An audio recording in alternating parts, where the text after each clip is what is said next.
ప్రభునందు ప్రియమైన వారులారా, ప్రభువైన యేసుక్రీస్తు నామములో మీ అందరికీ శుభాభివందనములు. ఈ ఉదయకాలంలో కలువరి కృపా సన్నిధికి మిమ్మల్ని ఆహ్వానించుచున్నాను.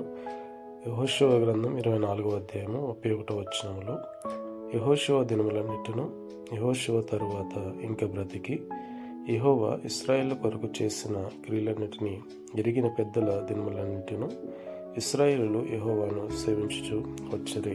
యెహోషువ ఇశ్రాయేలులందరినీ పెద్దలను నాయకులను పిలిపించి, మీరు ఈ లోక సంబంధమైన వాటి వైపు తిరగకుండా నిజమైన దేవుడైన యెహోవాను ఆరాధించుడి అని చెప్పినప్పుడు జనులందరూ హృదయపూర్వకంగా దేవుడైన యెహోవాను సేవించదము అని చెప్పినప్పుడు ఒక రాతిని తెప్పించి సింధూర వృక్షం కింద దాన్ని నిలబెట్టి, ఈ రాయి మనకు సాక్షిగా ఉండను, మీరు దేవుని విసర్జించినప్పుడల్లా మీ మీద ఈ రాయి సాక్షిగా పలుకునని చెప్పినప్పుడు దాన్ని అంగీకరించారు. ఆ విధంగా ఇశ్రాయేలు ద్వారా యెహోషువ నిబంధన చేయించి తమ స్వాస్థ్యములకు పంపివేశాను.